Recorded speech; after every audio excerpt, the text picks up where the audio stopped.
Hello students, आज हम पढ़ने जा रहे हैं क्लास 6 मैथ। ठीक, और यहाँ पर हमारा जो पहला चैप्टर है वो है नंबर सिस्टम।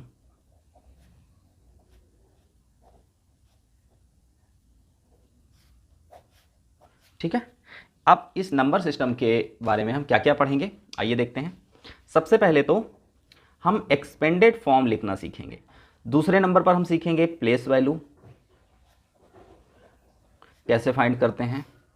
तीसरे नंबर पर हम सीखेंगे फेस वैल्यू क्या होती है और इसे कैसे फाइंड करते हैं। ठीक, और फोर्थ नंबर पर इंडियन नंबर सिस्टम,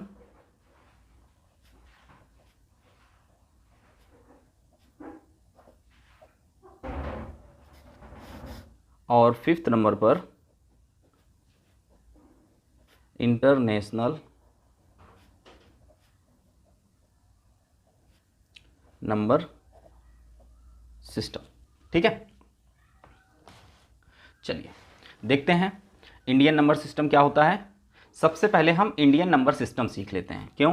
क्योंकि ये सबसे इंपॉर्टेंट है। तो हम expanded form, place value, face value और बाकी चीज़ें भी सारी हम सीख सकते हैं। तो चलिए देखते हैं इंडियन नंबर सिस्टम क्या होता है। यहाँ पर हम एक छोटा सा नंबर लिखते हैं।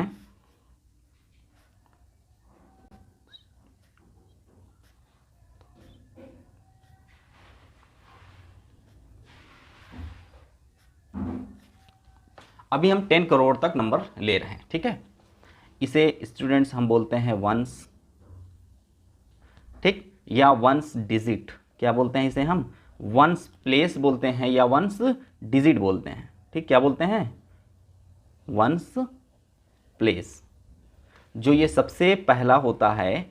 अच्छा फ्रेंड्स, ये हमारा राइट साइड होता है, ये तो आपको पता होगा। ये राइट साइड होता है और ये हमारा लेफ्ट साइड होता है। अब हमारा जो राइट साइड से फर्स्ट डिजिट होता है उसे हम क्या बोलते हैं? वंस डिजिट या वंस प्लेस बोलते हैं। ठीक है, अच्छा ये जो सेकेंड डिजिट होता है इसे हम टेंस डिजिट बोलते हैं। क्या बोलते हैं? या हम ये कहते हैं कि ये जो हमारा सेकेंड डिजिट है वो टेंस प्लेस पर है। अच्छा, इसे हम क्या बोलते हैं? इसे हम 100 बोलते हैं। क्या बोलते हैं फ्रेंड्स? 100 डिजिट बोलते हैं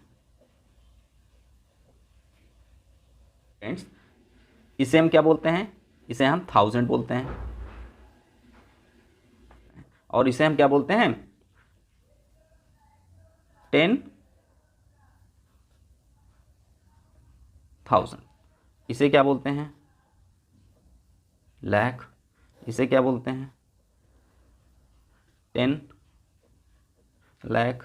इसे क्या बोलते हैं? करोड़। और इसे क्या बोलते हैं? 10 करोड़।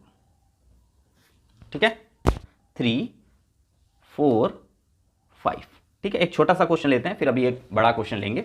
3, 4, 5, और इसे हम एक्सपेंडेड फॉर्म में लिखना है। यहां पर क्वेश्चन लिखा होता है राइट इन एक्सपेंडेड फॉर्म। ठीक, ये क्वेश्चन लिखा होता है। अब हम क्या करते हैं? सबसे पहले 3 लिखते हैं, उसके सामने कितने जीरो लगाते हैं? उसके सामने हम 2 जीरो लगाते हैं। ठीक, कितने जीरो लगाते हैं? 2 जीरो लगाते हैं। अब आप सोच रहे होंगे कि क्यों 2 जीरो लगाते हैं। ये तो आपने हो सकता है रट लिया हो या समझ लिया हो। ठीक है, ये हम इसलिए लगाते हैं कि अभी हमने आपको बताया कि जो ये थर्ड डिजिट है वो किस प्लेस पर है? Ones, tens, 100। ठीक, ये हमारी जो थर्ड डिजिट है वो 100th प्लेस पर है, इसीलिए हम यहां पर क्या लगाते हैं? 100 का मल्टीप्लाई करते हैं, या हम कहें इसी को हम ऐसे भी लिख सकते हैं। कभी कभी आपने देखा होगा क्वेश्चंस में आपके ऐसे लिखा होता है। ठीक है, कभी कभी एक्सपेंडेड फॉर्म लिखने को कहते हैं और कहते हैं इन न्यूमरल फॉर्म। अभी हम आपको फ्रैक्शनल फॉर्म भी सिखाएंगे। ठीक है, चलिए ये न्यूमरल फॉर्म हम आपको सिखा रहे हैं। 3, 4, 5 का लिखना है तो यहां पर प्लस का निशान लगाएंगे, 4 लिखेंगे और एक जीरो लगा देंगे, प्लस 5 लिखेंगे और कुछ नहीं लगाएंगे। क्यों? क्योंकि ये वंस प्लेस पर है और इस पर सिर्फ 1 का मल्टीप्लाई करेंगे। चलिए ऊपर लिख के दिखा देते हैं, 4 × 10 का मल्टीप्लाई इसलिए क्योंकि अब ये 4 टेंस प्लेस पर है, और प्लस 5 मल्टीप्लाई 1, इसलिए क्योंकि ये जो 5 है ये 1s प्लेस पर है। तो चलिए कुछ जल्दी से क्वेश्चन करके देख लेते हैं फटाफट। एक्सपेंडेड फॉर्म के क्वेश्चन है हमारे पास 3 4 7 0 5। ठीक, तो कैसे करते हैं इस क्वेश्चन को? 3, इसके आगे कितने जीरो? 1 2 3 4 जीरो, 1 2 3 4 प्लस 4 लिखेंगे, 4 के आगे कितने जीरो? 1 2 3 7 100 आ जाएगा। ठीक है, 2 डिजिट प्लस स्टूडेंट्स यहाँ पर हम सिर्फ जीरो भी लिख सकते हैं या हम यहाँ पर डबल जीरो लिख सकते हैं। ठीक, क्यों? क्योंकि इस जीरो के बाद एक डिजिट और है, तो इस जीरो की जगह तो हमने जीरो लिखा और इस डिजिट की जगह भी जीरो लिख दिया। ठीक है, प्लस 5।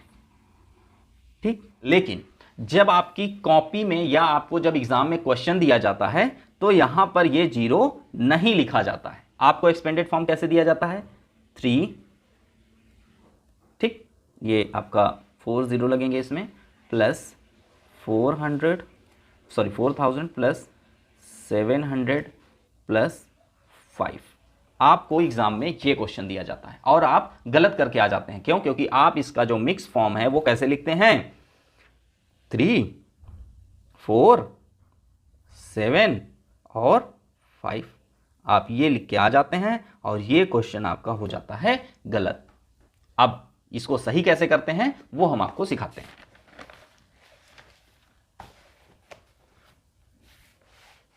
चलिए, यहां पर हमने क्वेश्चन आपको दिया मिक्स फॉर्म में लिखने के लिए। हमने आपको एक क्वेश्चन दिया है,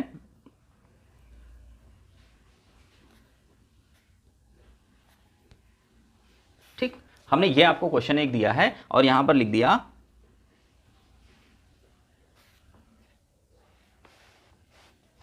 राइट इन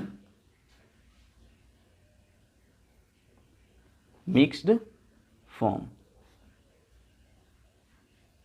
ठीक है स्टूडेंट्स, यहां पर क्वेश्चन कई तरीके से इसको लिख सकते हैं। Right in mixed form, right in arranged form, right in standard form, right in compact form, कुछ भी लिख सकते हैं। ठीक है, तो मींस हमें इसको स्टैंडर्ड फॉर्म में लिखना है जैसे हमने आपको पहले क्वेश्चन दिया था। तो कैसे करते हैं इसको? देखिए, इस क्वेश्चन को आप समझ लीजिए, आगे के कोई भी क्वेश्चन आपके गलत नहीं होंगे।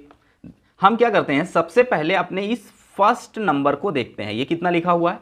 होप सभी को पता होगा, ये 30,000 लिखा है। अच्छा, इस पे डिजिट कितने हैं? इस पे हमारे पास 1 2 3 4 5 डिजिट है। तो हमने क्या किया, 5 पॉइंट रख लिए, 1 2 3 4 5, हमने 5 पॉइंट रख लिए। ओके, अब आप हमको ये बताइए, ये जो 3 है राइट साइड से काउंट करने पर किस प्लेस पर आ रहा है? आपने देखा कि 1 2 3 4 5th प्लेस पर है, 1 2 3 4 5, यहां पर हमने 3 लिख दिया। ओके, अब ये जो हमारा दूसरा नंबर है ये हमारा किस प्लेस पर है? ये हमारा 10th प्लेस पर है। तो 1 2 मीन्स यहां पर हमारा 4 आ जाएगा और यहां पर हमारा 1 आ जाएगा। क्यों? क्योंकि 1 जो हमारा सिंपल है और अभी हमने आपको दिखाया कि जो ये 1s डिजिट होती है इस पे हम किसका मल्टीप्लाई करते हैं? 1 का मल्टीप्लाई करते हैं। किसका मल्टीप्लाई करते हैं? 1 का मल्टीप्लाई करते हैं, इसीलिए हम इसे 1 लिखते हैं। ठीक है, होप यू ऑल अंडरस्टैंड।